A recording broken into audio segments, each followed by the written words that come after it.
A Super Bowl champion. The Green Bay Packers have won the Super Bowl. The Packers' all-time leading scorer. A game winner for Mason Crosby. It's time for the Mason Crosby Show with Mitch Nellis on the Wisconsin Sports Radio Network. Powered by the Potawatomi Sportsbook and on the free Odyssey app.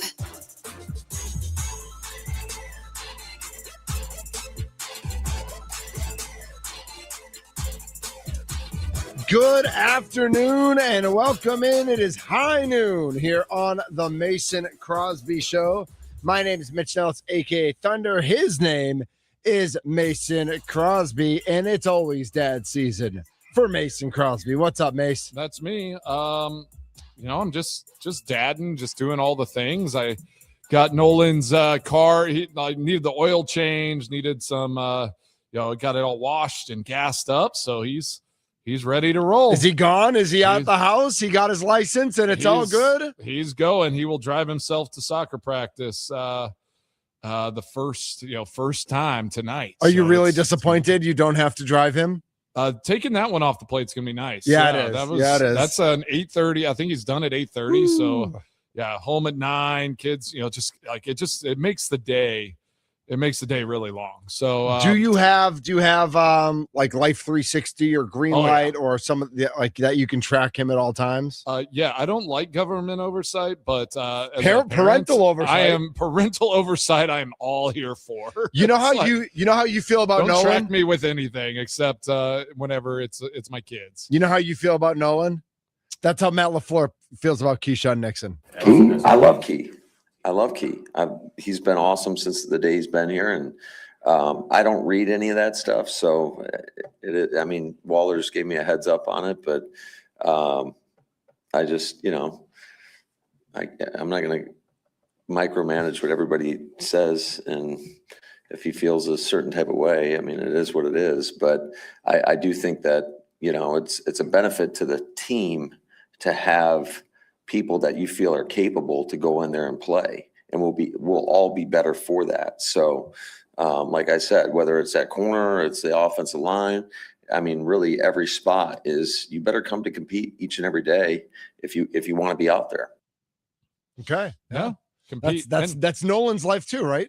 I don't read that stuff. He is updated on all, like, he knew exactly what everyone was talking about. It's just such a, that line is always funny to me. Like, I don't read, press clippings. I don't know what anyone's saying. I was like, well, Murph it's your job to know what people are saying. Murph says that all the time. And then he's like, oh, but Vassallo filled me in. Okay, Murph. Okay. You know what's going on. You might not read it because you have handlers, people telling you what is going to be talked about, which I guess is the same thing. Like, just let them feed you what you need to know. So Matt LaFleur and Brian Gutekunst both spoke today.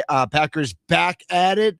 They play at Denver. Was that Thursday night? Yeah. Are they doing joint practices? Are they heading out there? No, they're only doing it with Arizona last week. Yeah, it's only brother on brother violence. Brotherly love. And actually, they should fight. Let's get them to fight on the field. I know.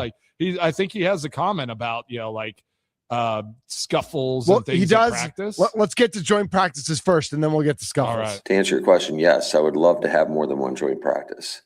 Unfortunately, just with it being a night game and just how it felt last time, it felt like we could get more work done here and then go play the game.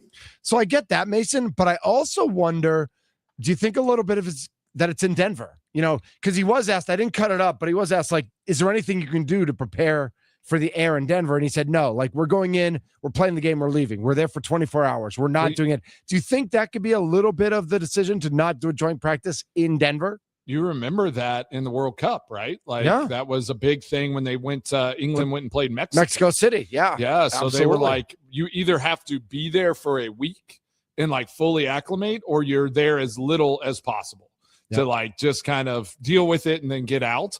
So I think that's the right decision, because if you're not going to go and spend a long period of time there, and there are certain things like you have to get everybody checked out. Like there's certain like guys that like don't handle the altitude well, and you might have to like prepare for that. So I do think that all of those things are a factor in this, and so I think it's a wise decision. Just joint practices are. I actually didn't hate them whenever LaFleur brought them in. Like McCarthy never did them, but LaFleur brought them in, and I didn't hate them. I thought it was good to kind of see another team, see how they operate.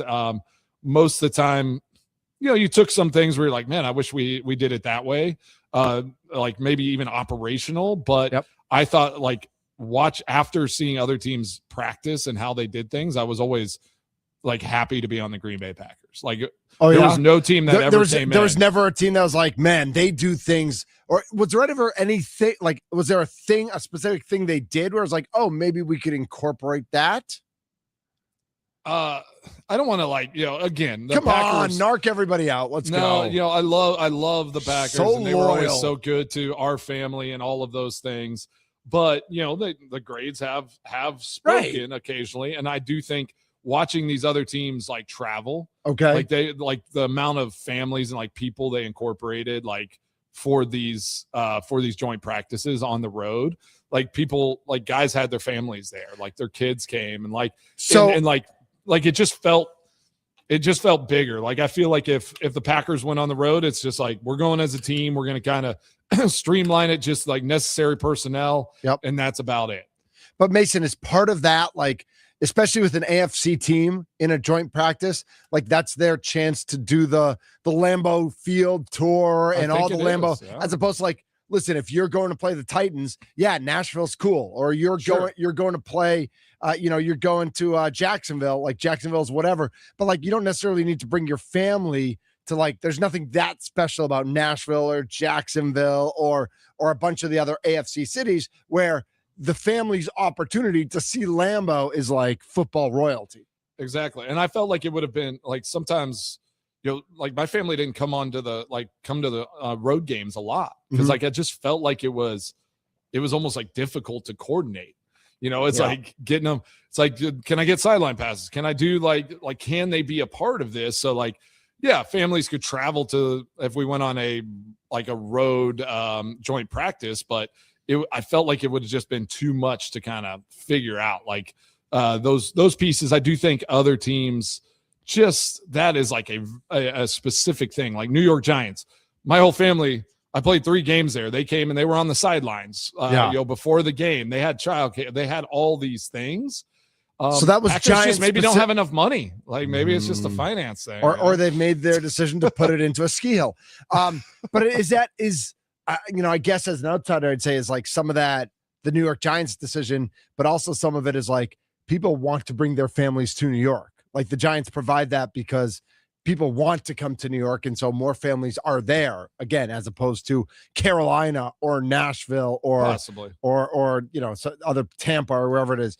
You mentioned LaFleur talking about fights and playing with an edge, and he's he and Gutey, I think, both talked about this a little bit. Yeah. Well, we want these guys to play with an edge, and sometimes things happen. So I just want them to be smart in regards to don't do something that you can't do in a game. So if a guy takes a swing, he's out of the game. He gets fined a substantial amount, and it really hurts the team. So he followed that up by talking specifically about Sorrell and what he wants to see between the offensive line and defensive line, and how the quarterback's health plays into that. For sure. Yeah, I mean, it's always a fine line because I would say it's twofold in regards to how you rush the quarterback. Certainly, we want these guys to be allowed to use their arsenal of rushes, whether it's, an edge rush where you're trying to get an edge on a guy or you're trying to go through a guy with a bull rush. But you got to be conscious and cognizant of where the quarterback's at. And also, if you get a guy on his heels, you kind of got to pull off. And I think we had a number of those situations occur in regards to guys just not anchoring well enough, and then they're getting pushed back into the lap of the quarterback, and certainly never want to see your quarterback on the ground. So I think the defensive rushers got to be a little bit more conscious of that. And then on the offensive side, they got to do a better job. I mean, that's your job as an O-lineman, and you should take that personal if your guys making contact with the quarterback. Yeah, I mean, we talked about that yesterday, right? Yep. Like, I have more concern about the offensive lineman, not holding his ground. Right. When Sorrell bull rushes him and gets to the quarterback, that's on the alignment a little bit. Yeah, and I think in 11-on-11s, like, it's different. One-on-ones, I somewhat agree. Like once you get a guy kind of moving, you've won that rep. Like, but it's also it's tough whenever you have 3 guys basically playing for a spot while Micah's out, right? And like trying to vie for starting reps. And it's like, it's hard. Like, where is that line? Yeah. And it's hard to say it. My thing is just Jordan Love should never be in one-on-one like pass rush situation. No, like, he should never be in that situation. Put a assistant coach, some like, quality control guy there, and just have him kind of move around. And I think you have to be very careful there. But I like, honestly, the fact that Sorrell's name keeps coming up and that he's being physical and doing stuff. Like, you gotta like that, right? I love that. Yeah, I love it. And I think LaFleur loves it. Like, I don't think he said anything that was like, man, Sorrell's out of bounds. It's just kind of learning how to practice. Right. He's going to yell at him in the moment. Yeah. And then he's probably going to be like, hey, I love your energy. I love your strength. I love just what don't hurt doing. our guy. Let's just be smart. Yeah. And that's what coaches' jobs are. 414-677-1250. This is the Mason Crosby Show with me, Mitch Thunder Nellis, on the Wisconsin Sports Radio Network. Paul Wagner is going to join the show at 1. Oh, Paul. We've got Brewers talk to get to. I have a question for Mason later this hour. Can the Brewers on a day off still lose? Because it sure felt like a loss last night based on what PCA and Shohei did. The Cubs and the Dodgers. We'll get into that. The Packers, we talked about Keyshawn Nixon quite a bit yesterday, and Tucker Kraft. We got to him.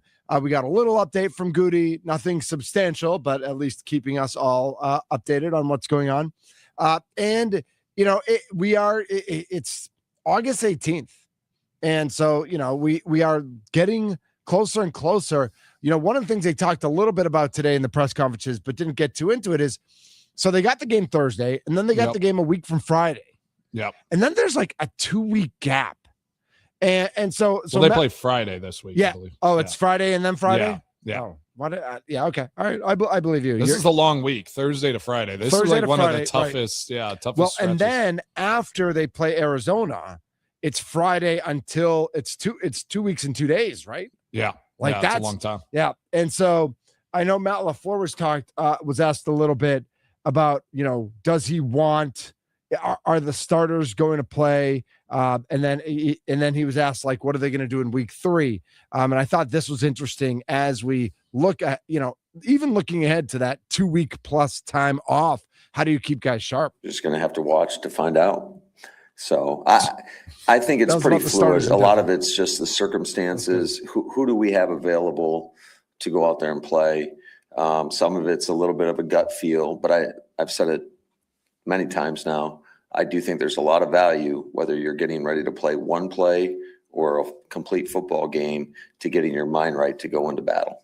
All right. I want to get back to that because that's something we talked a lot about last week, but he was also asked, what do you expect in week 3? Well, so the intention, I would say, going into week 3, depending upon how we do this week, would be that we'll get most of the work with our ones in practice, and then they would not play in the game. They're not playing. They're not playing. But I want to go back. Which is a bummer, right? Because it's like that's the home preseason game. But I like, it totally makes sense. And I think that is why coaches love joint practice. And I think that's why Matt LaFleur has implemented and loves joint practices, is you basically get 2 or 3 days of game-like situations against another team, not taken to the ground. It's less violent. You get to protect your quarterback, do all of those things. A little more controlled environment, but you're getting a little more intense environment than a normal, team, like your own team practice environment. So I do think that's why he likes the joint practices, especially I think in that week 3, where now we get 2 days of going against another team, and you'll know where your guys are. And now you get to hold them out and rest them as they prepare for the regular season. But I like what he said here. Many times now, I do think there's a lot of value, whether you're getting ready to play one play or a complete football game, to getting your mind right to go into battle. We talked about this a lot last week, Mason, and I like that concept of telling your starters they're playing. Yeah. And maybe half an hour before the game or 15 minutes before the game or whatever it is, when you need to make that decision, you tell them, hey, we're not going to play you tonight. But I like that. I don't like on Tuesday telling Jordan Love, hey, you're not playing Friday night, but get ready as if you are. Like, no matter what you say, there's no way somebody is mentally getting ready to play in a football game if you've told them they're not playing in a football game, whether it's Josh Jacobs and Marshawn Lloyd, whether it's LVN and Sorrell, whether it's Keyshawn and Cisse, whether it's Zaire and Edge, any of the offensive linemen. If you tell them they're not playing and then you tell them, but get ready like you are, that doesn't exist. That's not a real thing. You've got to tell them they're playing, and then even an hour before the game or whatever it is, like, get them into the routine that all day long they've gotten mentally ready to play. I think that's a big deal, Mace. I think that's the way to approach preseason. Like, I don't think that starters should play a lot in preseason. I just don't think it's worth it. But I do think that is a great concept. Like, you prepare like you're going to play, and we will tell you as you're like, when you come back into the locker room after the final warmups, like, and then we'll announce who is starting, right? Like, I think there is a process that is important there to prepare for a season. And that's why I think we get concerned about bye weeks at the end of the year. It's like, some teams have handled it really well, but I think traditionally, like, maybe some of the Packers times we've had that bye going into the playoffs. Yeah. It just hasn't served us as well, because it's just like, or if you aren't, there's no point in that last game. Right. Like, Jordan Love came out hot in the playoff game, but defense didn't play well because it was, nobody played in that last game against the Vikings last year. Yeah. And then they go in Chicago, and it's just like, they started off hot, but it was like, they couldn't sustain. Were they a little out of shape? Like, were they not able to sustain just because they didn't have that mentality and they didn't finish the season off on a high note? I don't think that was it, Mace. I think they were I think they relaxed. And I think they also, like, kind of like the first game, that second game against Chicago also, where Chicago came back, and I'm like, Chicago, first of all, had something like in the water for sure. It was a special year. I hear you on that concern, like, and taking a week off, but I also think that, like, it can work if you do it the right way. And I don't know if the Packers aren't doing it the right way in terms of prepping their players or what it is, but I didn't have a problem with them not playing in Minnesota. I want them well rested to play Chicago. I just didn't want them at halftime to be like, oh, we won the game, pat ourselves on the back. No, you actually have to play 60 minutes, not 30, you jerks. True. Yeah, and like, there again, I talk about this all the time. Like, there is no cookie cutter way to coach like a whole football team. Like, every single player on that team has a different way they process, different mentality. Like, the great coaches coach a team of, like, individuals, right? Like, they are literally looking at each player, getting to know them on such a level that you know what motivates them, what, like, gets them prepared for a game, like, all of those things. And LaFleur has been there long enough, and he's been around enough of these guys. He should know his core group of guys, like, how they operate. Right. I've said this before. Charles Woodson didn't have to practice, and he goes out and wins defensive MVP because of his mind and the way he prepared, how long he had been in the game, like his greatness. Love that. Donald Driver, great player. Yeah. But he always said, he was like, if I don't practice, if I'm not on the field, I don't feel prepared for the game. Like, he needed to be on the field just to kind of get that comfort level to cut it loose on game day. So there's great players that just have different mentalities, and you have to learn how those guys operate. And then you have to treat them that way, and you have to put them in those situations to be successful. 414-677-1250 is the Nicolay Law Talk and text line. 414-677-1250. Your thoughts. Somebody wrote in, 262 says, so what Frenchie, Matt LaFleur, Frenchie. So what Frenchie is saying is, if Love is in the backfield, the D-line can't go 100%. Awesome. But I want to say, like, 262, you're smarter than that, right? Like, they can go 100% until they get to Love. Like, the point is, you don't want Love to get hurt. There's another line in here from Matt LaFleur where he talks about, like, how many times, like, he wants guys, you know what? I don't need to speak for Matt LaFleur. I don't need to speak for Frenchie. He can speak for himself. Let him talk. I just don't want him touched. So whatever that line is, yeah, because I do think it's important to push these guys to play with an edge and play, teeter that line, but you just can't cross the line. And when the quarterback's getting hit, that's crossing the line. But I can see like when it's too close. And I do think there's something to the fact that, let's be honest, when you watch football, especially up front, it's not always pretty. And the quarterback's got to be able to feel some of that. And then he's got to either move or get the ball out of his hands. So I think there's some good that comes from that. You always get worried about, obviously, if a guy's hitting a quarterback, that's never great in practice, but also on their follow through, if a guy hits a helmet, that's all bad. It's all bad. You don't. It's all bad. Yeah. It was funny because he also said he made an aside like that was like in the middle of some reporters talking like that he's not going out there with a yardstick. Like he's not measuring what that circumference is around the quarterback to not touch him. He just doesn't want him touched. And that's such a hard, those drills, like I understand them. Like it is a necessary drill, but it's like it's so hard for that O lineman, like being on an island out there. Mm-hmm. And then if the quarterback slides and like it's just one guy coming at them. So they don't really have like the feel of the rest of the line and all of the things. So that quarterback changes position a little bit, that offensive lineman is just out of luck because like he has no idea what the quarterback's doing. He doesn't have any relation to another guy. Right. So yes, it is on the defender. Like if the quarterback changes position and the O lineman like gets off balance and gets beat, like you need to stop. Like if you're in someone's chest and you can't see him, like that's on the O line and the quarterback a little bit. But I can't wait for Matt and Mike to have a fight next week whenever one of their D ends or something reaches Sorrell's and hits. Going to kill Brissett. Hits one of our quarterbacks. He's going to kill Jacoby Brissett. And it's going to happen Mike on the and other Matt side. Are just going to go after it. It's going to happen from the Cardinals side. One of their guys, because new coach, first-time coach, like I don't know. Like, Josh Sweat? Is Josh Sweat still there? I think so, yeah. And Mike seems to be a pretty chill guy. Like he doesn't seem to be like this craze, like I'm going to do all this wild stuff, but a first-time coach, he's going to push his guys and say, I want to go out there and prove something against this good Packers team. And you're going to get some young idiot like defensive end that's going to put his hand on a quarterback, and there will be a brawl next week, guaranteed. If there is a betting line at Potawatomi or at Kalshi, let's put it over. Take the over.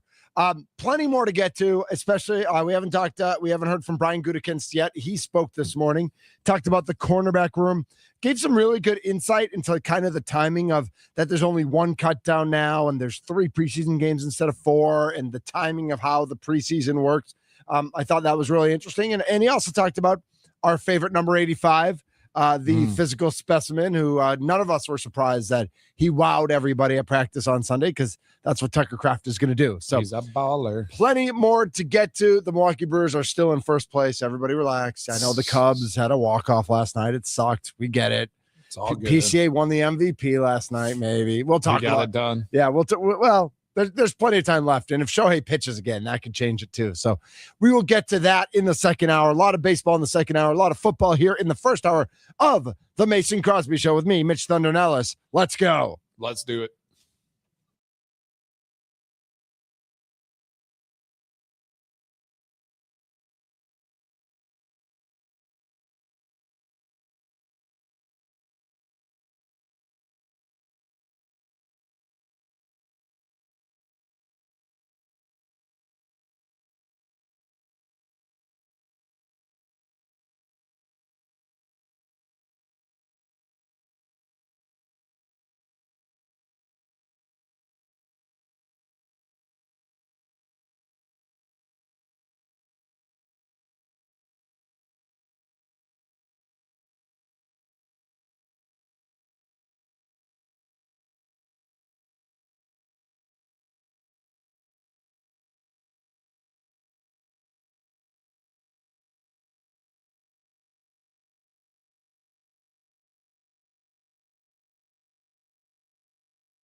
This is the Mason Crosby Show. Mitch Nellis, Mason Crosby here with you. Mason, before we get to Gutekunst and some more Packers stuff going on, let's see. Melbourne, Australia, Rio de Janeiro, London, Paris, Madrid, Munich, and Mexico City. So many. What do those three cities have in common? Or what did I say? Three? What do all those cities That was have? a lot. That was way more than 3. That was like 6. I'm drunk. Don't worry about it. Like those are places NFL team, like the NFL games are going to be, and This season. yeah, which one of those places will have an NFL team someday? Exactly. I know where you were going. Yeah, Roger Goodell talked about it. He did. Goodell saying that there will definitely be an NFL team outside of the United States. And interestingly, maybe not interestingly, no mention of Toronto or Montreal or Edmonton or Calgary or Vancouver. Like Canada's not, I mean, I know they have the CFL and all that, but Canada's not even in this conversation, Mace. I could see it going like South America first before it went like over to Europe. Or even Mexico City. Exactly. Like, Yeah. sorry. Yeah. I mean, I guess I look at that as well. But Mexico, I could see them starting there. Or Brazil or yeah exactly. Because I think their following is getting big. I do think Canada is so like loyal to the CFL that it might it might boycott it. Like I don't think they're even trying in Canada because we had that one preseason game there, but I don't think they've had another one since then. Maybe No. Buffalo has played across the border. Buffalo. I know Buffalo has played in Toronto from But time that's to pretty time. much like next door. Yeah. Right. I mean, I was going to say like that's not even its own market, essentially. Like if I were to put an all NFL team Buffalo, in Canada, it would be Toronto. Like Toronto's the most American of Canadian cities, but Toronto has a team. And then It's- Vancouver is another one, Right. but like Seattle's right there, so you're not going to compete with Seattle. That'd be a So good rivalry, though. I just don't even think Canada makes sense to have one.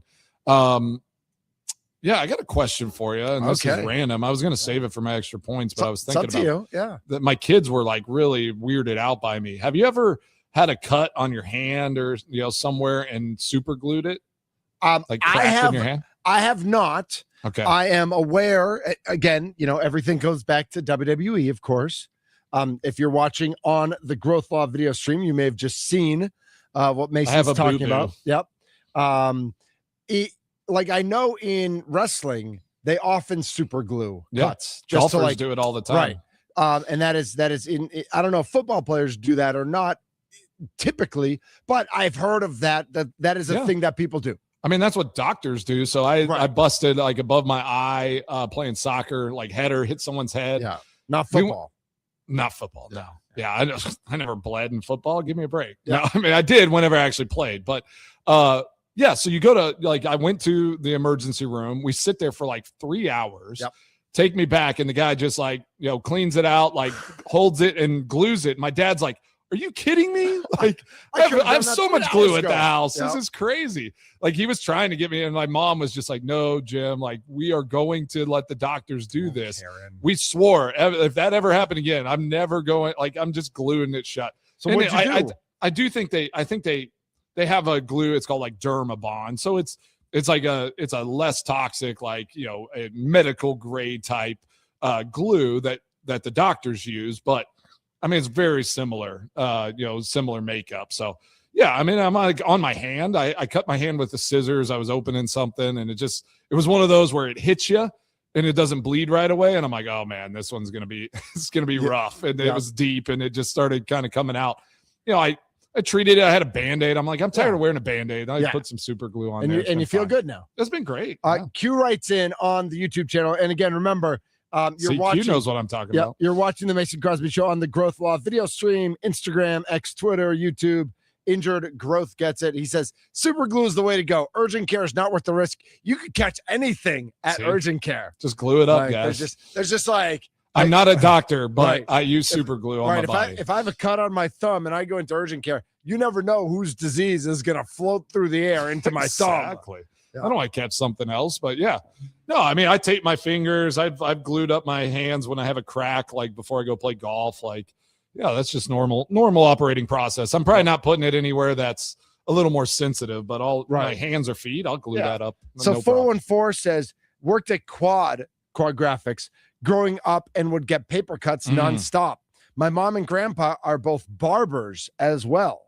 Got into the habit of gluing cuts shut with super glue. I knew this would be a good Key topic. is making sure it's closed Yes. before gluing. Yeah. So you don't want to, you know, I held it tight and then had it glued up. A different 414 says bowling has skin repair kits with glue for open wounds on the hands, like cuts. And see? stuff like that makes sense for bowl. I mean, if you're using your hands, you know what I don't do, Mace?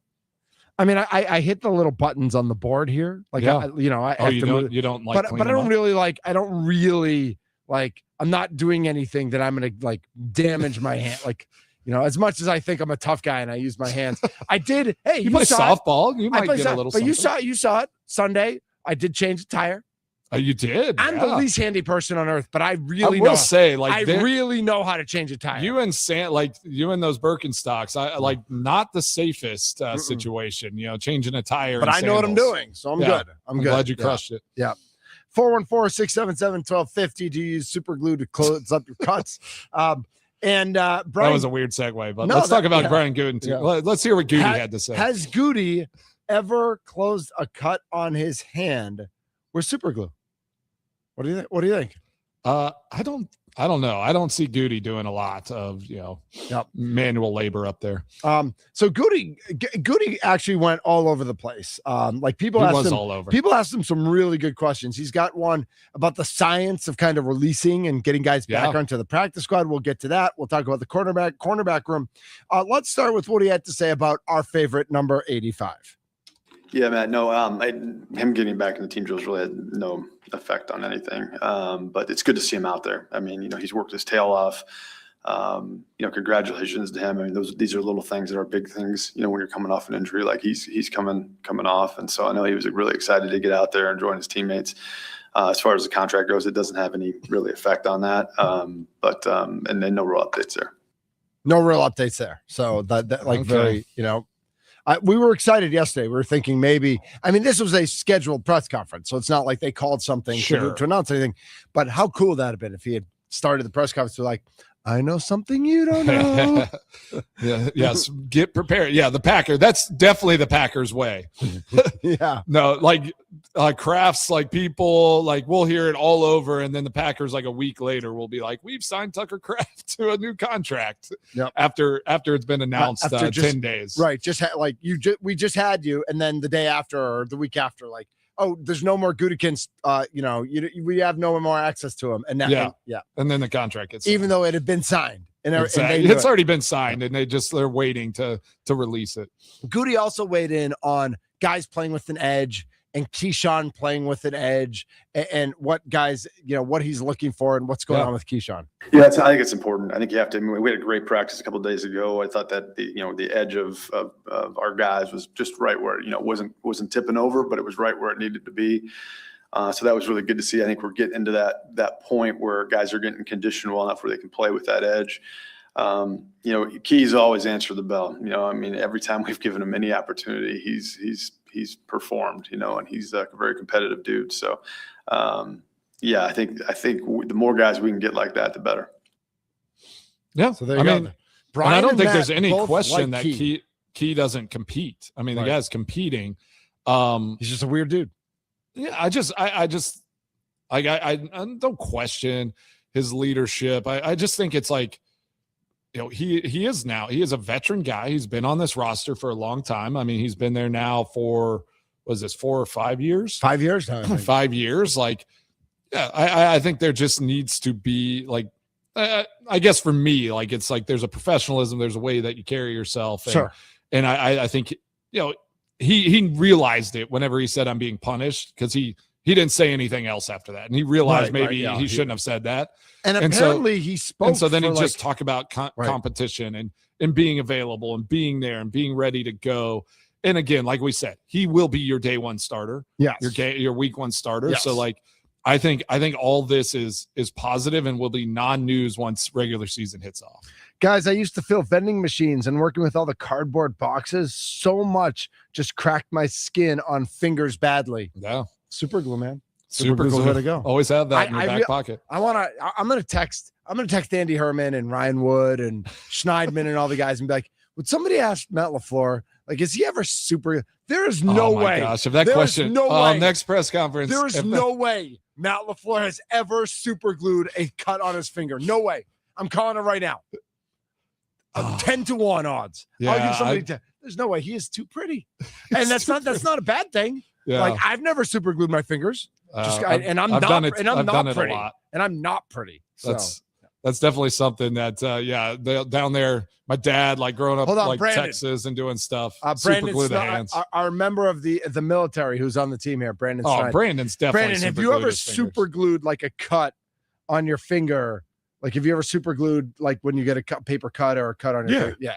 Oh, yeah. Duct tape, electrical tape. Seriously, it's amazing. What can duct tape and super glue? Like they can duct do tape anything. And super glue can do anything, right? Yeah.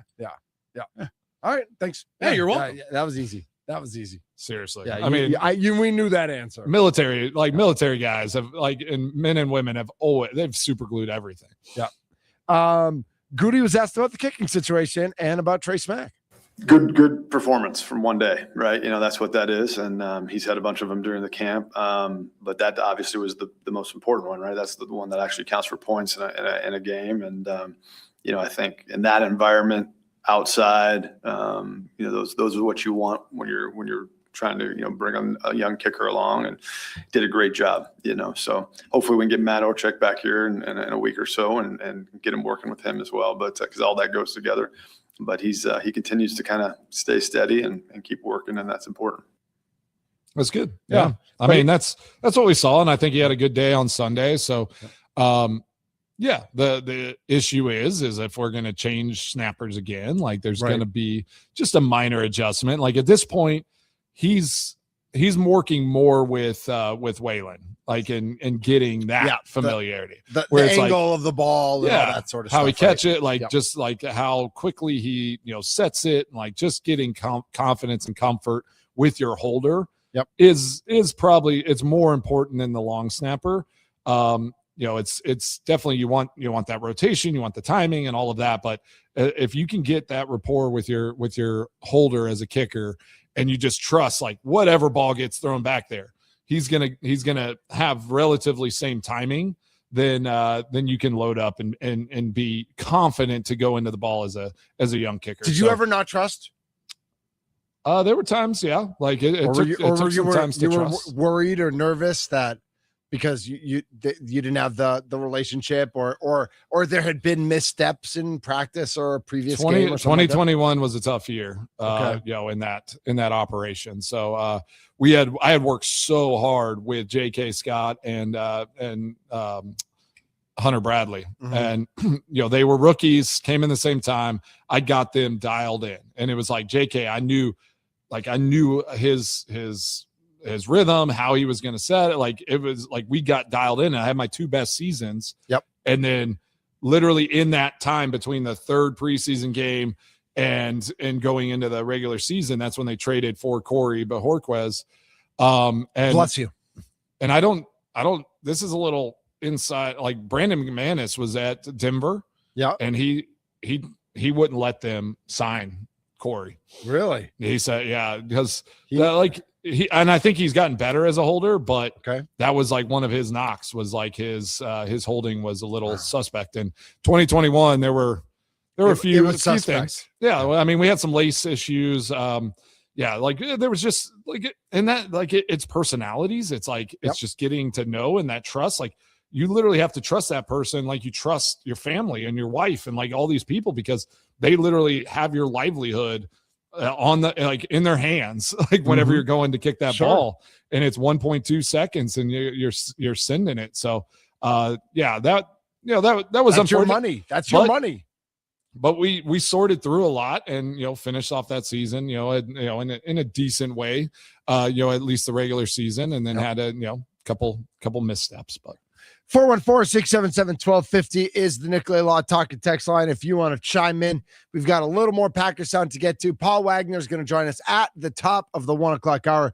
We'll talk about the Mariners and Brewers and the week that was on the West Coast. Tommy in Dallas says liquid bandage is essentially super glue with antiseptic in it. Yeah. I mean, everybody should just have some liquid bandage. Like liquid bandage. Yeah. yeah, If you don't want to, like, I didn't have any, so I just right.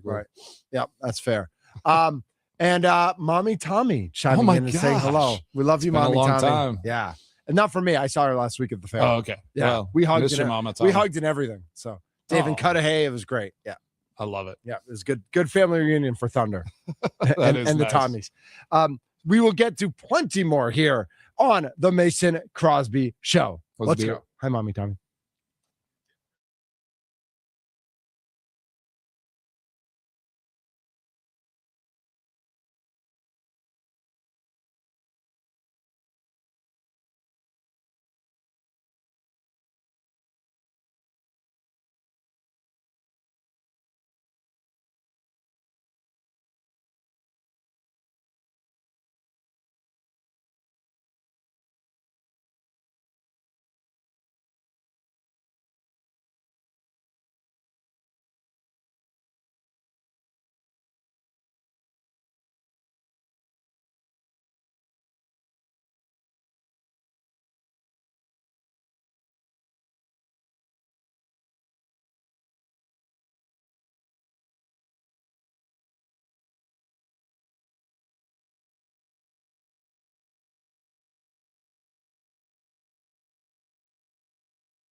you guys love to get into the wide receiver one, quarterback one. Like, we're just looking for 11 starters out there.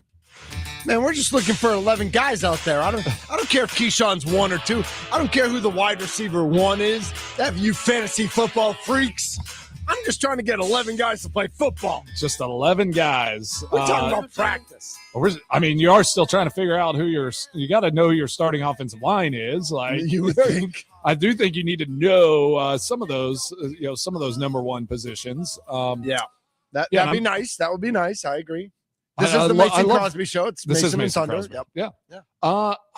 I love the coach speak, and it's like it's always so funny, that cliche coach stuff, because it's like we just want 11 guys to play ball. Yeah. It's like, and I know we've talked about this before, because we're like, we also though like it's okay to define, like, Christian Watson is your number one wide receiver. Like, like there needs to be offensive plays and like stuff set around him. Yeah. Like you need to build offenses for your top guys. So it's okay to define it a little bit.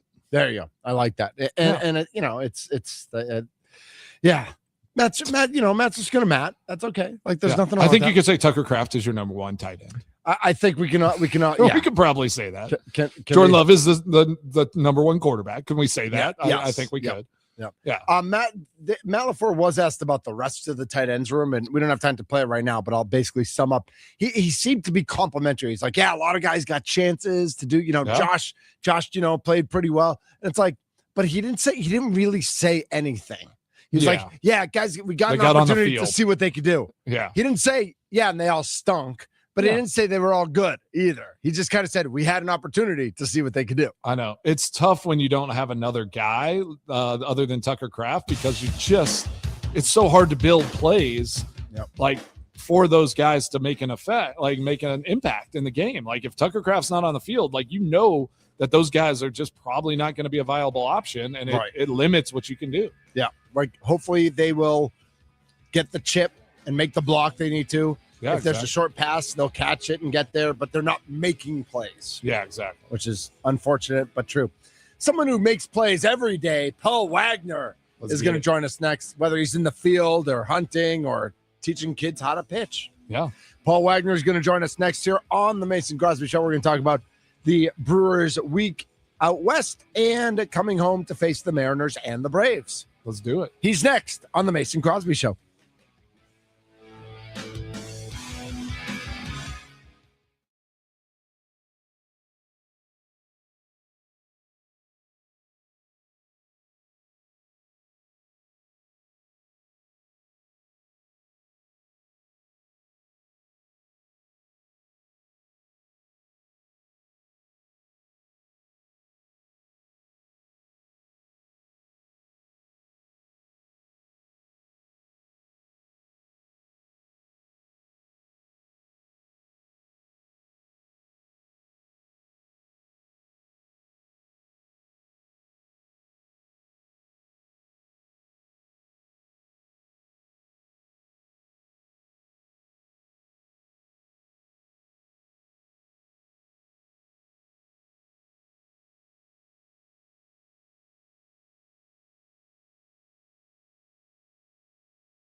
A Super Bowl champion. The Green Bay Packers have won the Super Bowl. The Packers' all-time leading scorer. A game winner for Mason Crosby. It's time for the Mason Crosby Show with Mitch Nellis on the Wisconsin Sports Radio Network, powered by the Potawatomi Sportsbook and on the free Odyssey app.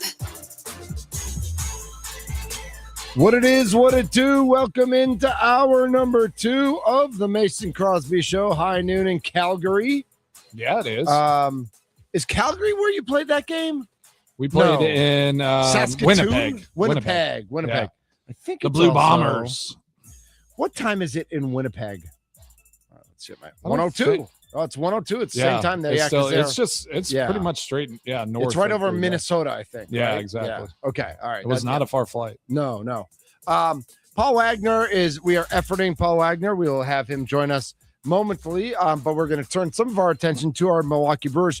Before we talk Brewers specifically, Mason, I wanted to know, was there ever a time you had a bye or you had a bye in the playoffs and you were rooting for one team and the opposite happened, or you're on a bye in the regular season and all 3 other NFC North teams won? And basically what happened last night, if you weren't following along, and many of us weren't because the Brewers weren't playing. Had to take a breath. Yeah. PCA leads off the game with a home run for the Cubs and hits a walk-off in the bottom of the 10th to win the game. The Cubs were trailing 5-4 in the 9th. The White Sox couldn't get it done. I don't know if you saw this video, Mason. There was a huge brawl in the bleachers at Wrigley as well. Ooh. You got to check this out. It was it was real Chicago South Side stuff. I love it. And then on the other coast, Shohei decides to homer twice for the Dodgers because if PCA is going to do it, Shohei's got to do it too. Dodgers, now they're playing the Rockies, so it doesn't really count. But they did win, I think 11-2 was the final there. The Brewers did not play last night, but it sure felt like they lost a little bit in that the Cubs were trailing in the 9th and came back to win, and PCA went nuts, and Shohei went nuts, and he's nursed, and he had a good bullpen where, they're testing his left knee and they're still not sure if he's going to pitch again this year, but maybe he does. Even if he comes out of the bullpen with it, he's a scary guy to have coming off that mound. Good news for your enemies isn't necessarily bad news for you, but it's not good news for you. Well, yeah, we don't have Paul Wagner right now, but I know what he would say. He's like, who cares about those guys? we gotta just worry about the Brewers and what kind of team they have. And True. I don't think any of those players, they took that day off. It was a long stretch for them, right? 17 games, 17 and 17. Yep. Yeah. So to just have that day, they're just whatever. We have a 4.5 game lead over the Cubs still. Let's go back to work tonight against the Mariners. So yeah, I again, of course, we had bye weeks where all the NFC North teams ended up getting wins. Yeah. And they're all right, well now we got to go out and take care of business this week and get back on track and do all the things that we do. But yep. I'm looking forward to what this Brewers team is going to do against the Mariners. Get back at home, just be able to kind of reset off of these. What? 2 out of the last 3 weeks have been on the West Coast. Yeah. Right. Yes. So they were in the West Coast for a week, home for a week, then back to the West Coast. Exactly. It's a weird schedule. 414-677-1250. Before we get and dive into the Brewers, there was another situation in Major League Baseball last night that I got to ask you about, Mace. Okay. So last night, Arizona Diamondbacks at Boston Red Sox. Okay. The Arizona Diamondbacks didn't release their starting lineup until 15 minutes before game time. That's weird. Because all-star second baseman Ketel Marte did not show up for the game. He just didn't come. Nice. He went AWOL last year. There was a situation. Yikes. I'm not exactly sure what it was. He's dealing with a knee injury. His mom is sick. Last year his house had gotten broken into. Jeez. in where, the Dominican or where he's but he just didn't show up. He didn't call anybody. He just didn't show up. That's weird, Mace. That is always weird. Yes, dealing with stuff. And again, we do we remember athletes, they're humans as well. But just send a text. Everyone, people will understand that you're dealing with life things. So yeah, that's always That's always a weird moment. Always hate whenever somebody's dealing with so much that they just literally can't let somebody know. So the rumors now are that he's not going to play for the Diamondbacks again. Like they're just done. Like you can't go AWOL 2 years in a row. Like you can have personal issues, sure, but like return a phone call, send a text. Especially, I feel like Major League Baseball, with how many games they play and all that, and all the kind of mechanisms they have to help guys, have days off and like put them on a list or do whatever. Like, if you got to deal with something, just speak up, and they'll help you to deal with it. It's way better to over communicate than under. That's our life lesson for today on this Tuesday. Yeah. In marriage, parenting, childing, at work. Yes. Communicate. Joining us now on the guest hotline powered by Gruber Law, our good friend, the communicator, Paul Wagner. What's up, Paulie Wagz? Oh, boy, is that a rough day today. My truck, you know what? If something can go wrong, it's going to happen, and it always happens to me. But, hey, I'm driving. I'm actually going to the stadium. I got a loaner car from the dealership. All's good now, but I am sweating like a moe. Oh, man. Oh, no. Hot one there in Wisconsin. Paulie, we feel for you, kid.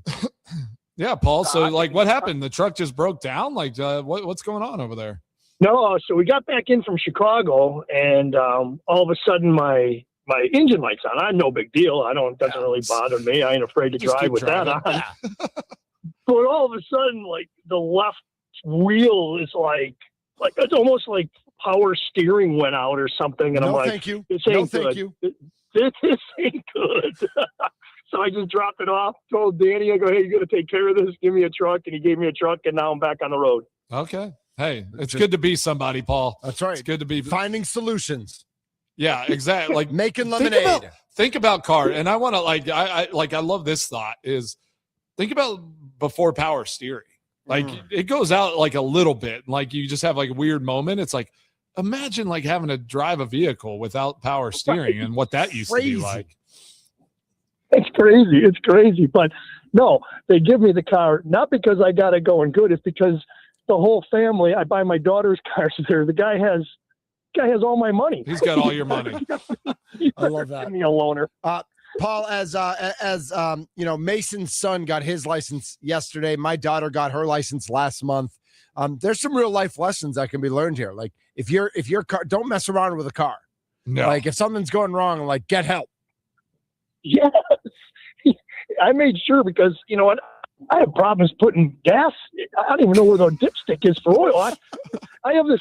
I had to buy that AAA card. I buy that AAA, and I got the RV Super Duper Special. So, like, if you're 500 miles away, they'll still tow you home. They're everywhere for you. Paul amazing. Wagner is covered wherever he goes. Love it. Paul, before we dive deep into this Brewers team and what to expect here, in this upcoming series and what you took away from their West Coast run, I got to ask one more question. We hit on it earlier in the show. Have you ever super glued anything on your hands, like a cut, any part of your body? Have you ever used super glue to just kind of close up a cut? Yeah.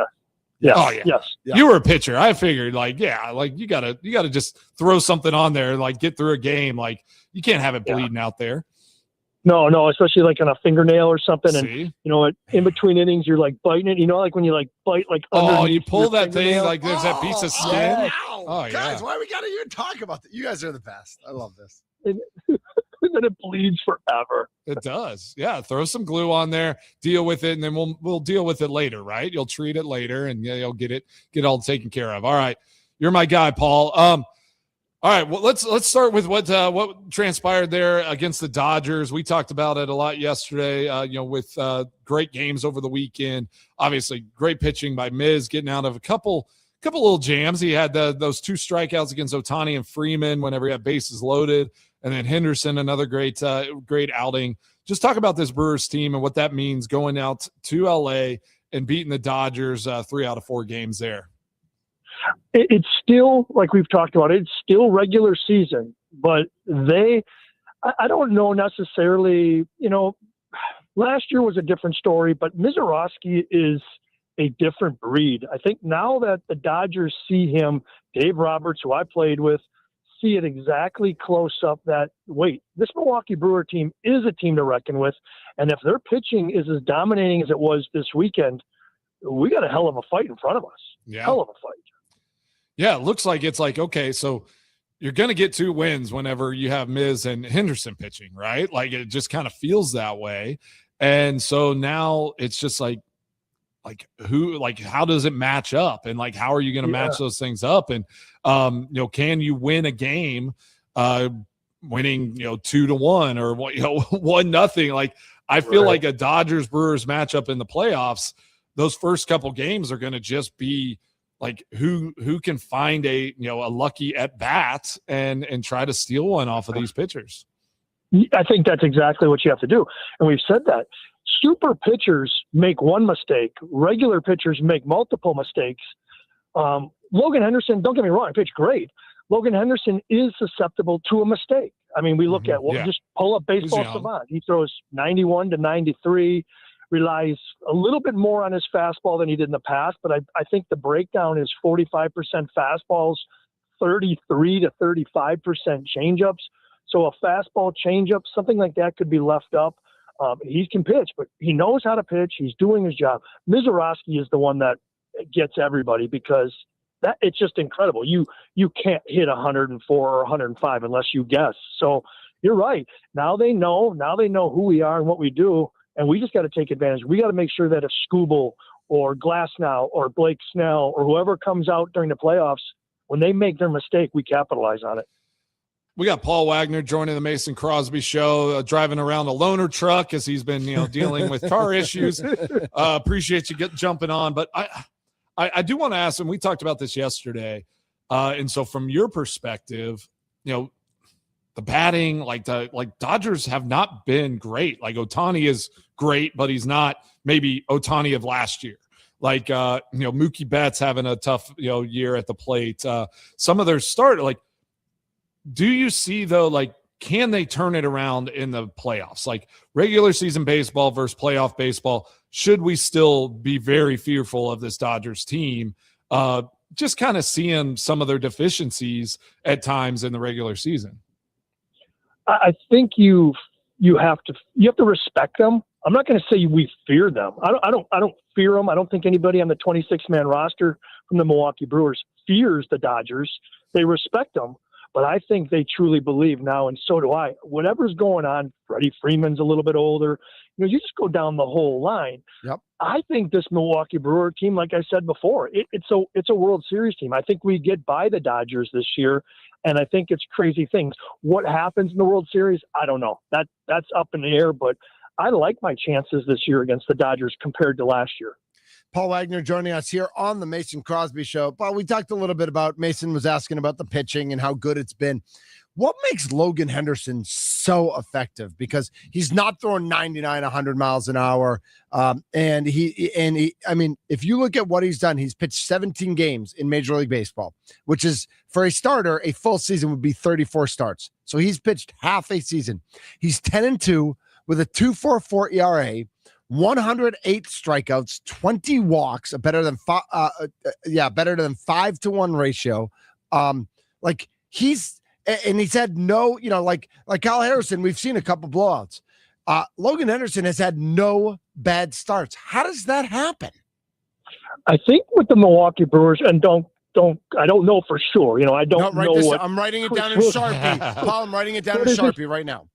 But the philosophy changes when you get to the big league level, when you have that stuff. Everything happens pre-2K. So they say anything before 2 strikes, you don't throw it to a certain spot. You throw it to the strike zone. Let them get themselves out. You have 8 guys behind you with gloves that are going to field the ball. Let them hit the ball. When you get to two strikes, when you're post 2K, you can go for your punch out and do your things. I think we're seeing so much pitch efficiency by the Milwaukee Brewers that, hey, basically I believe, and I don't know, Chris Hook says to Mizorowski, you throw 104.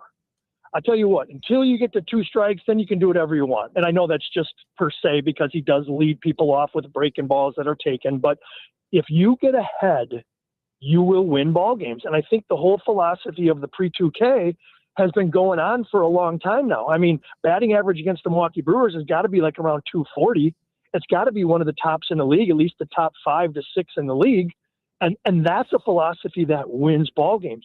Regardless of how good your stuff is compared to others, your stuff is good enough to get people out in the zone. And that's the hardest thing to get in the minds of a minor leaguer getting to the big leagues, that his stuff can get the guys that he plays video games against. How is he going to get Mike Trout out? Oh my gosh, I got to do this, I got to do that. No, you throw the ball, a quality pitch in the zone, in that rectangle, and you will get Mike Trout out, and then you play. And once you realize that you're at the same level of all these guys and you are a big leaguer, and that's what Chris Hook, I believe, and the Milwaukee Brewers do. They convince all these guys, or not convince them, but make them all feel comfortable like they are big leaguers. You guys are big leaguers. You're just as good. These are your peers. Now go get them out. I love that. I do want to ask, like, okay, so say playoffs were starting today and we're looking at this pitching rotation for a playoff series. Like how would Pat Murphy look at it? Like, is he going to dive into kind of like, all right, do we just roll out our best 3 for the first 3 games? Or is it like, obviously Miz is going to start game 1, but then is it like, all right, are we home or are we away? Like, what is it? Are we looking at like their regular season stats and like ERA on the road versus home? Like, cause if you look at it, it's like Kyle Harrison has actually been pretty effective on the road, but Logan Henderson on the road, like his ERA is a little bit higher. Like, do you kind of mix and match that, or are you just rolling out your top 3 guys, in the playoffs?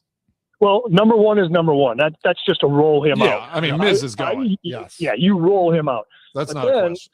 Second and third, you look at it. Is it the Cubs? Does Kyle Harrison have? Well, Harrison's been so much better at home, though. I mean, like Harrison's home versus road splits are so significant. Yeah, I was just looking at it. And I know all of Harrison's been on the West Coast. Like he's pitched poorly in San Diego, in Vegas, and in Arizona. But even with that, his home ERA is 1.38. Exactly. How do you not give him game 2, even if Henderson is your number 2? I think Harrison is so much better at home that you have to go that direction, Paul. Yeah, well, and all of those things will be into consideration. There's still that wild card. I mean, there's still some teams battling right now, and who gets in and who doesn't, and what do you actually get, and who's going to play who. I do think it goes into that. Who's hot at home and who's hot on the road is a factor. But again, the successes against a left-handed dominating team. You want PCA, or do you want this, or do you want Logan Henderson against Nicky Horner because Nicky can't hit a changeup down and in on his fist or something like that? So there's a lot of things to look at, but again, they're all variables. Mitch, they're going to take a look at every single thing, regardless of what it is, except for number 1. Mizorowski starts number 1, and he wins us game 1, and we're automatically up 1-0. Yep.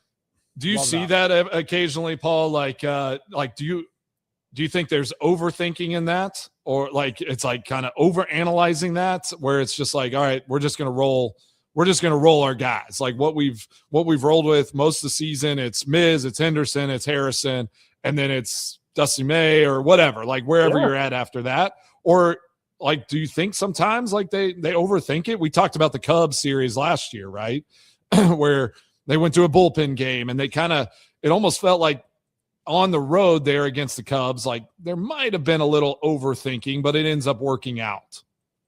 Yeah, I mean, there's a lot of overthinking, and Pat Murphy has to take all that analytic data with all of those people telling him what to do.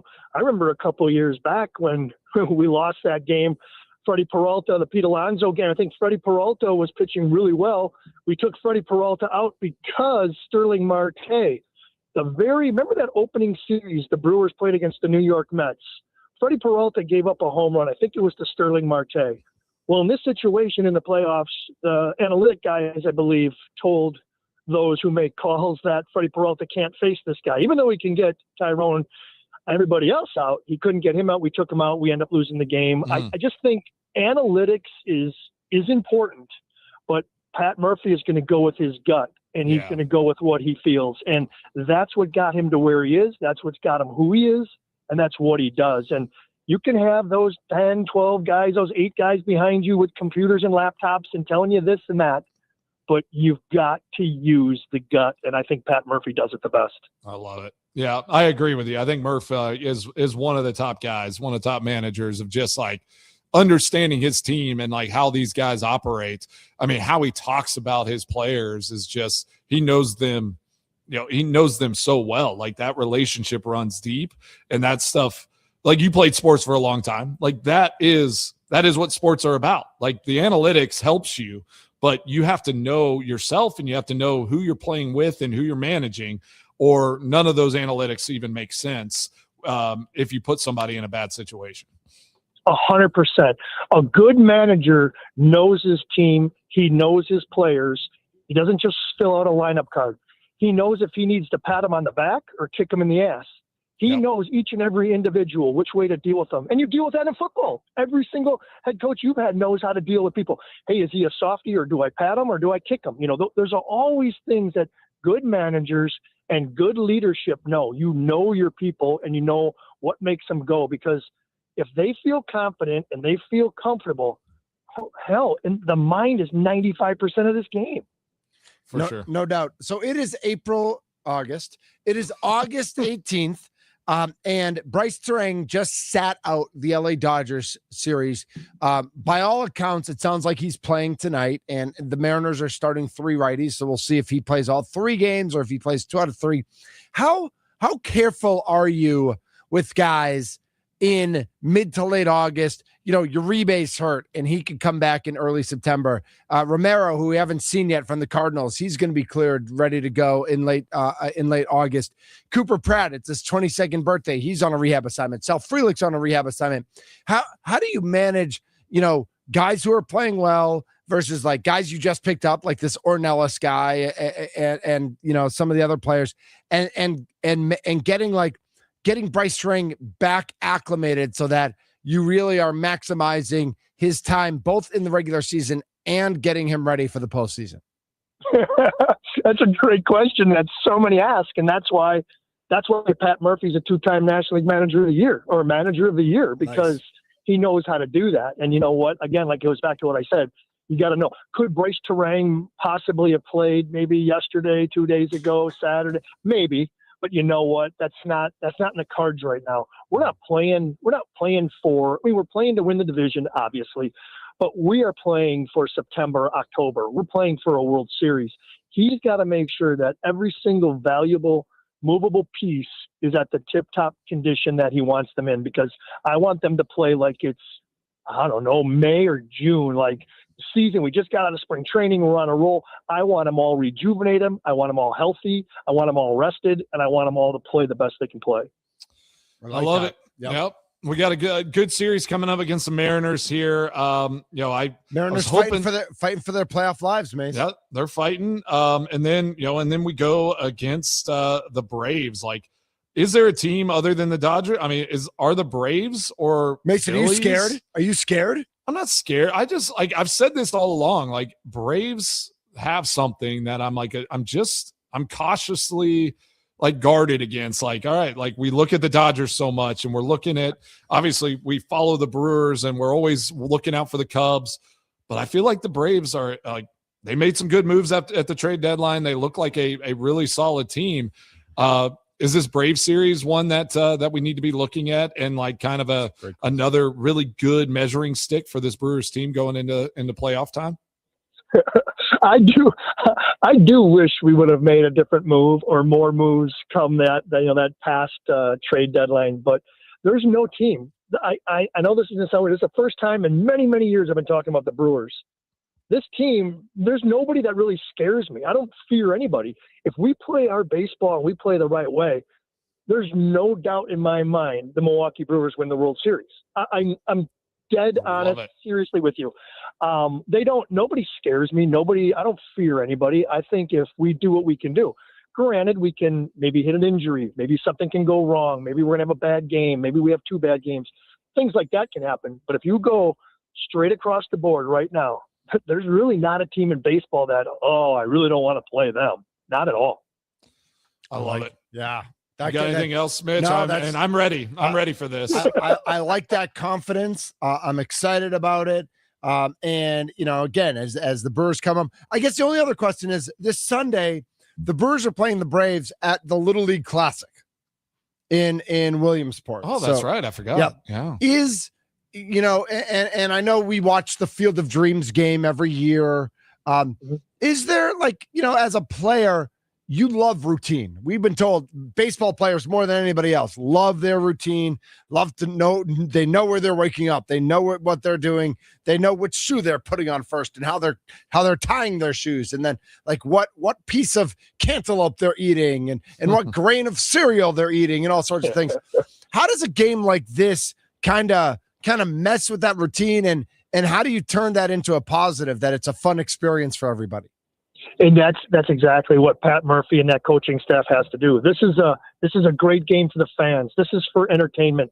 This is for whatever 2027 brings us with the CBA. This is to give fans what they want to do. This is like an all-star game. It's a fun game. We want to win. Don't get me wrong, but this is what we have to give for an entertainment dollar. We have got to perform well. This isn't a regular routine game. This is something special, and we got to make it special for the fans. And I think if you get that attitude instilled into their heads, they'll be fine with it. They can adjust for one day. They can make it work. I mean, it will. Just like Philly and Minnesota, they played at Dyersville for one day, and then they jumped on a plane and flew right back to Minnesota. So yep. I think you can do it, but you have to talk about it. But you have to portray the game as something special, not just a regular season game where you look at the schedule and be like, oh, roll your eyes. No, this is something special. Pat Murphy has to tell them, hey, we're doing this for the fans. We're doing this for your future. Make it a positive, and they'll roll with it perfectly. Well, and Paul, as you know, every Saturday game the Brewers play at home, they play at 6, but they're playing at 1:00 for this one so they can get on the flight and go. They then have Monday off and then just have to go to New York. So from Williamsport to New York, that's an easy one. My only other question there is, if you look at the pitching matchups, Miz is supposed to pitch on Saturday at home against the Braves, and Henderson is supposed to pitch Sunday at the Little League field. Is there any way you flip-flop that just to have Miz pitch in the nationally televised game again, like he did last week against LA, have him pitch in the, I know you don't want to mess with that. Again, you don't want to mess with routines. I'm saying that tongue in cheek. I'm not being serious, people. Everybody relax. But how cool would it be if Miz was pitching in that game? Absolutely. And then you're going to say, so that's Saturday at Williamsport, then a Sunday game, and then Monday day off.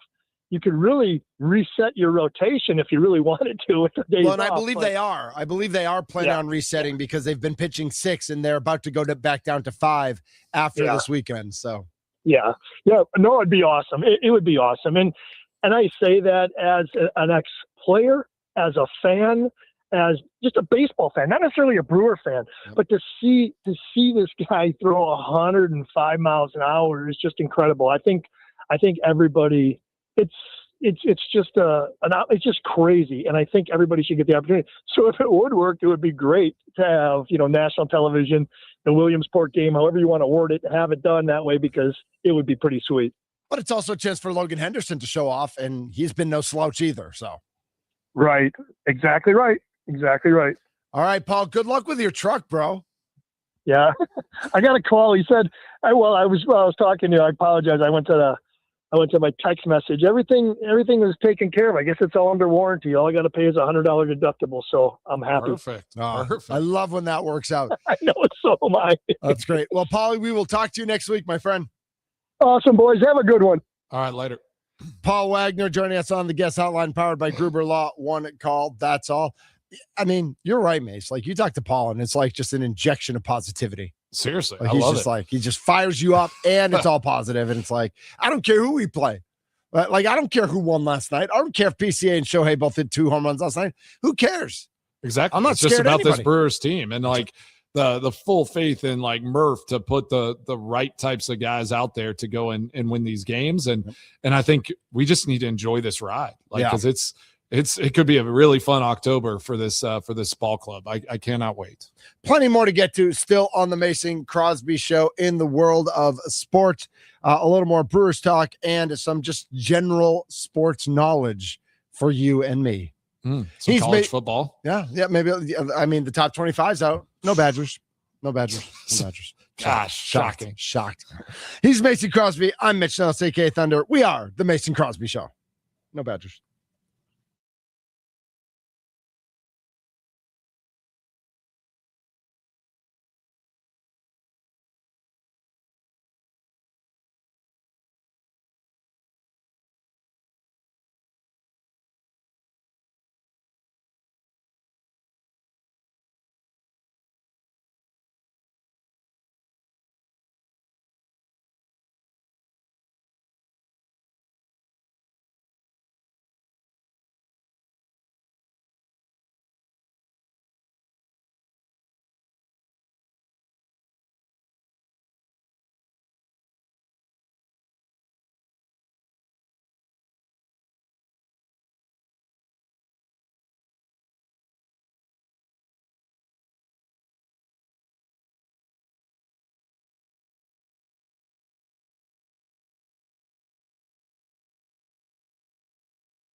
update.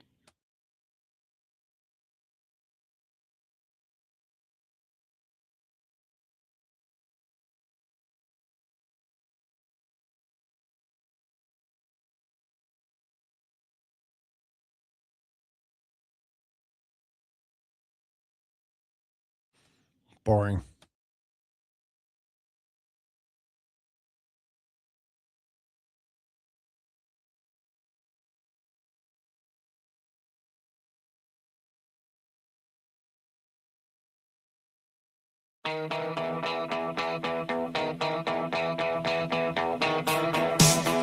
We are the Mason Crosby Show, live from the Wisconsin Sports Radio Network studios, powered by the Potawatomi Sportsbook. Mace, I spent some time over at the Sportsbook last weekend. Oh, did you? Yeah. How'd that go? Well, I'd say good Friday, bad Saturday. Okay. I had a couple different sessions there, and one up, one down, and that's going to happen. Yeah. So You do your thing. yeah, I mean, obviously, I would have liked if they were both up, but it was, it was good. There was, it was good. It was good. One of the things that was fun, I went Was Saturday. that just at the poker room? Yeah, just in the poker room. But at the table on Saturday, one of the guys was like live betting a bunch of baseball games. Okay. And so we were kind of like rooting along with him. Like he was doing like no runs to be scored in the first inning of like a three games that were all starting at the same time, or like so-and-so for an anytime home run. And like, so we were all kind of like checking our phones and rooting along with him. And it was kind of like a fun, even though we were playing poker against each other, like we're all like, in this, kind of rooting each other on when it came to, yeah, it was a fun time.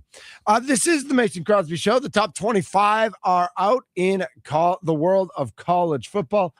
We will effort some college football experts as we get closer to week one. And I don't know if there are any surprises. The Big Ten with Ohio State and Oregon still feels weird to say with Oregon.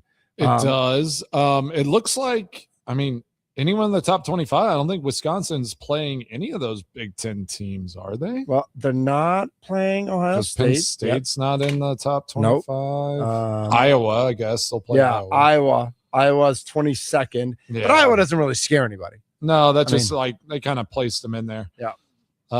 They don't play Oregon. They don't play Washington. USC. They beat Washington last year. I was at that game. Oh, Penn State is there. Sorry, they're at 18. Really? There. Yeah. I don't want. I'll take the under. I'll take the under on their wins. Yeah, exactly. They might. I think they'll be good again, but I think they might need like a full 1 year reset with a new coach and a new system and all that sort of stuff. Where do you think Badgers would rank in the FCS coaches poll? I can't spit coffee onto the board. There's too much electrical equipment here, Mason. That's not fair. And I know there's like 10 SEC schools. You know who I kind of question? Okay. Indiana won 16-0 last year. I get it, but it's a lot harder to do it again. It is. Even with a new quarterback. I know the coach is still there. I don't even care. I don't care who it's not Mendoza. It's not Mendoza. And so I think Indiana, to have them ranked 6th, I don't see that. I think there's they could be in the high teens or in the low 20s, but I think there's a significant falling back to earth for a program like that goes 16-0 out of nowhere, first ever national championship, does things that doesn't have the quarterback, right? But you do still have the coach, and I think know they probably got players because of how they were last year. So I don't feel like you can go from like dominating like that to outside the top 10. I feel like you think so. You have to start in the top 10, and then earn time your will way tell. out. Yeah. How about think about that. Texas was number one. They're supposed to be the best of the best last year. Yeah. I think they're actually in a good spot now. They can be underrated at 5. Yeah. I saw that they have the most. I think they have the most players on the AP preseason All-American team. Yeah, I don't always buy that either. That's a popularity contest. I never won those. I was preseason All-American. Yeah, you were. Wow. Humble brag. Not even how. You know what? I was. But clearly you deserve to be. Little brag, yeah. Right, I was a 3-time All-American. Right. But you earned that. Oh, thank you. I think of all the players on Texas who are the first teamers or have those, and I'm wondering I'm guessing some of those guys earned it, but some of them are getting it because they're Texas.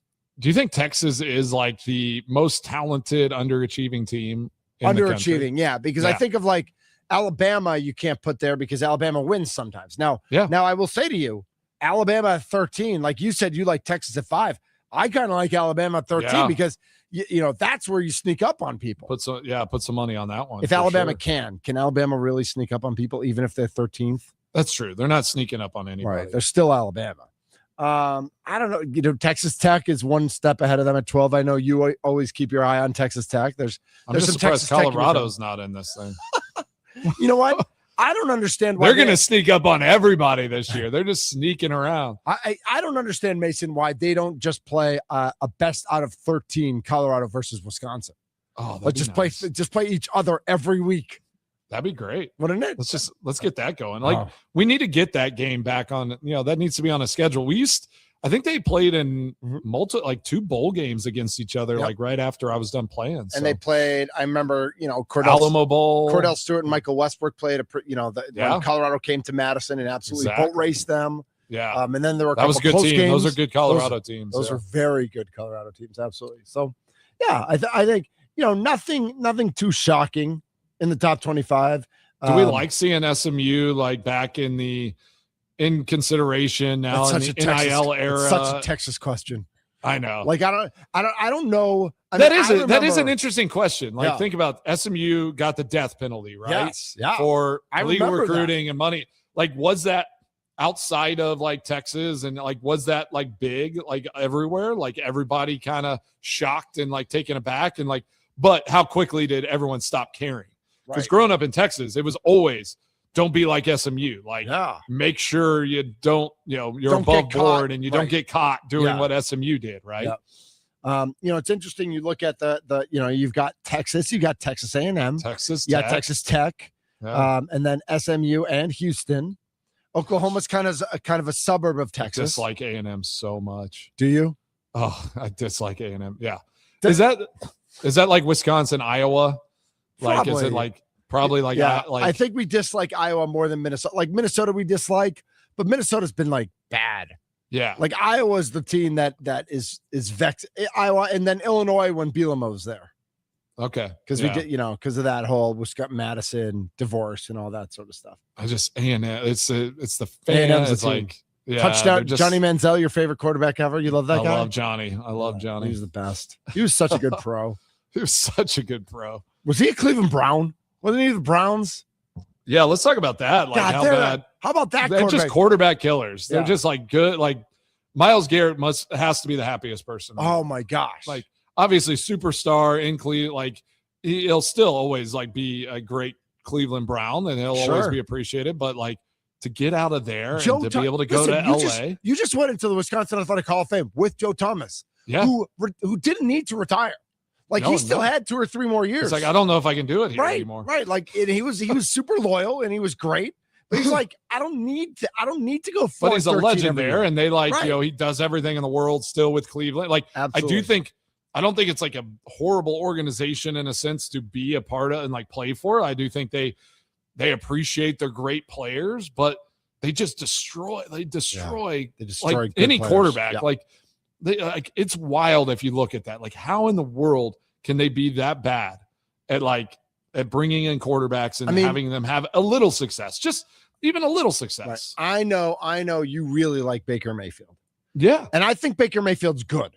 Like, I don't think he's great, but I think he's a good to very good. Yeah. He's a fighter. He's a competitor. And Cleveland just pooped all over him. They did. Yeah. They just couldn't even utilize his strengths. Right. They didn't know how.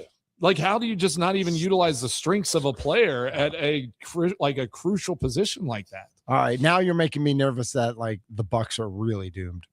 Oh gosh, because of the ownership group, because of Jimmy and D Haslam. We pivoted there. Yeah.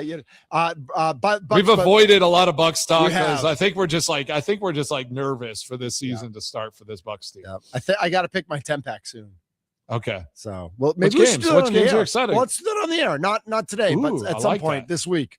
Maybe we'll do that tomorrow or Thursday. Camille's going to be on tomorrow, so maybe we'll do that with Camille. Let's do that tomorrow with Camille. All right. Awesome. We will be back to wrap things up. Mason's extra points are next, right here on the Mason Crosby Show. Yes, sir.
What's on Mason Crosby's mind today? Now I'm thinking. It's time for Extra Points, powered by the Potawatomi Sportsbook on the Mason Crosby Show with Mitch Nellis. On the Wisconsin Sports Radio Network. All right. Great Tuesday here on the Mason Crosby Show. Mitch Thunder Nellis holding it down as always. Man, I'm going to be on tomorrow and Thursday. I'll be on location on Thursday. That's right. Should we tell people? Yeah. Where are we going? We will be at the I don't even know. Yeah, the Explorium Brew Pub in the 3rd Ward in Milwaukee. Let's go. Noon to 1 will be a special edition of the leadoff show. Yeah, I might even make a little, a parlay for the people. Yeah, we gotta do a parlay for the people. Yep. Yeah, a little live parlay for the people. Yep. And then from 1 to 2 will be the Mason Crosby Show. So come down, say hi, kiss some babies, shake some hands, all that good stuff. Yeah, come have a little snack and good food. Their lunch. They had that. I had the special last month, and it was like a shrimp pasta. Oh, it was unbelievable, and it was like a chili glaze. Oh, excited about say that. less. They do a really nice job with their menu. Love it. Yeah. Well, yeah, I'm heading up to Wisconsin for a couple days at the end of the week, so it's gonna be nice. I feel like I'm practically living back there now. I'm gonna be. I know I'm in and out all of August here. Yeah. Well, we'll take what we can get. How about that? Yeah, exactly. Yeah. Take what I give. That's right. I love it. All right. So what are we predicting tonight? We think this Brewers team, again, their first game of every series. I'm just a little like, all right, let's come out, boys. Let's get this thing done. They're just so good. You know what though? Harrison's been so good at home though. That's true. He's gonna dominate. I think it's Harrison, May, Gasser. In this series against 3 pretty good righties. Bryce Miller, Logan Gilbert, and George Kirby are all good pitchers. Yeah. And Seattle is just a couple of games out of the wild card. I think they're 4 games out of first place in their division, but they're chasing, they're in it. Right. And they the playoff team last year. Let's not make it like the Padres, right? Right. Yeah. Don't get caught up. Don't let these chasing teams come and steal something from you. That's exactly right. So first pitch is 6:40 tonight. Kyle Harrison, Bryce Miller. I like Kyle to deal tonight. I think he's going to deal. Yeah, I think a 5-2. 5-2 win. I like it. I'll take that. I'll take that for sure all day. Well, Mace, we'll do it again tomorrow. Camille Davis will join us at 1 o'clock. Ooh, we'll talk Packers and Bucks with her. We're gonna pick your 10 games. Yeah, we're gonna. I mean, Heat, Celtics. Anybody else? I don't know. That's it. He's Mason Crosby. I'm Mitch Nellis, aka Thunder. Sparky and Charlie are next. We are the Mason Crosby Show. Later.